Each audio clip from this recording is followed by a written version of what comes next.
This is the portfolio rubric guidance for standard K.RL.KID.3. With prompting and support, students orally identify characters, setting, and major events in a story.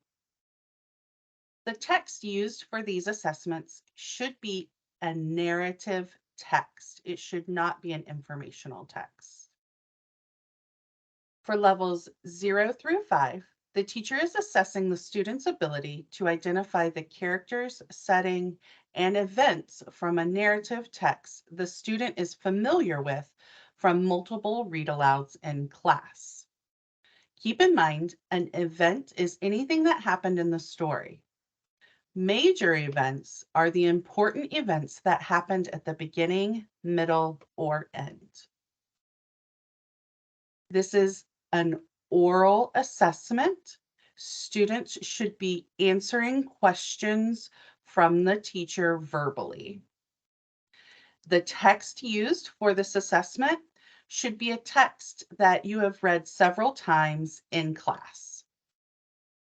For levels 0 through 4, students need prompting and support to answer the teacher's questions.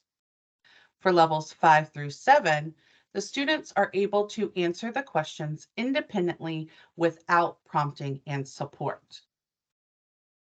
Again, for levels 0 through 7, the teacher is asking the student questions to determine if the student can tell them the character, setting, and events after reading a familiar narrative text. To identify a character, the student must name the character to be correct.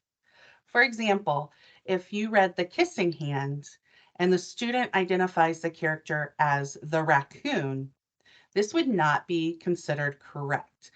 The raccoon had a name. His name was Chester.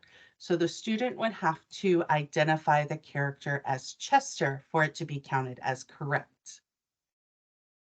In the suggested task portion of the rubric, it gives examples of questions that the teacher can ask to assess if the student understands who the story is about, where the story happened, and what happened in the story. Suggested prompting and support is as simple as having a book in front of the student, or it could be charts used in class, story webs used in class. The questions in the task are not considered prompting and support. They are part of the task. For levels 6 and 7, the teacher is assessing the aligned first grade standard 1 RL.KID.3. After reading a familiar narrative text, the teacher asks the students to describe the characters in the text.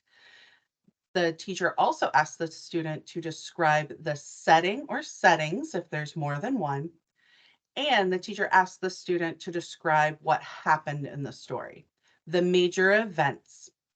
And the major events need to be in the correct sequence of what happened first, next, and last. Students can use graphic organizers to provide key details and descriptions to describe the character, setting, and major events. The graphic organizers can be drawings or written details. Again, for levels 6 and 7, it should be a familiar text that is read aloud in the class several times. For levels 6 and 7, the student is describing. They are using adjectives to tell about the characters, the settings, and the major events. The required method of evidence for levels 0 through 7 is a video recording of the student's responses. And the teacher must upload an answer key to the questions that they asked. The answer key must include a title and author of the book. The answer key can be uploaded to the context narrative, or it can be uploaded as an additional artifact in the student's sample. Remember, this is a verbal assessment for levels 0 through 5. This is not a writing assessment for level 0 through 5. It is assessed with students individually. The required method of evidence for levels 6 through 7 is a writing piece. The teachers can submit the student's graphic organizer where the student has described the characters, setting, and major events with details. Or the teacher can submit a student writing piece that includes writings and drawings describing the characters, setting, and major events with details. For levels 6 and 7, it is not a verbal assessment, and videos are not accepted.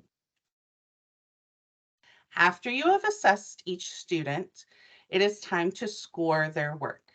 A rubric is provided for scoring the student work.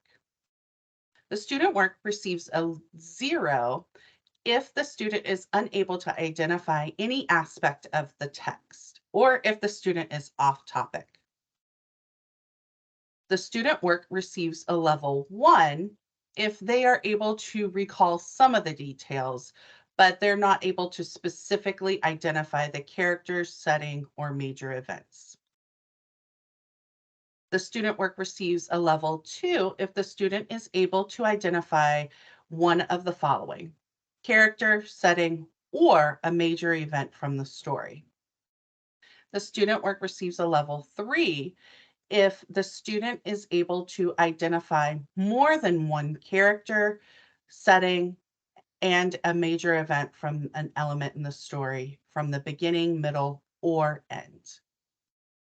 The student work receives a level 4 if the student is able to identify each of the following: more than one character, a setting, and a major event from at least 2 elements of the story, beginning, middle, or end. For levels 0 through 4, notice the student is able to answer questions with prompting and support.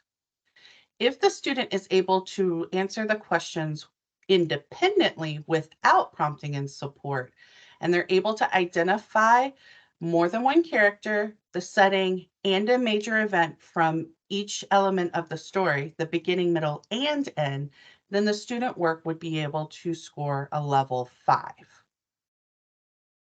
At level 6, again, this is without prompting and support, the student is able to identify 3 of the following: more than one character, the setting, and major events in the story, recalling the events in sequence.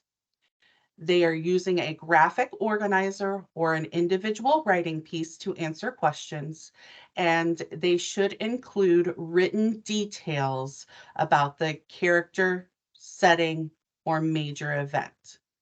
So they are able to use details to describe one of the following: characters, setting, or major details of the story.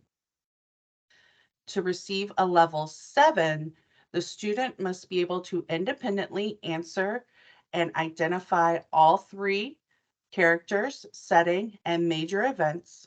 They must recall the events in sequence. They must use the graphic organizer or an individual writing piece to describe 2 of the following: characters, setting, or major details of the story.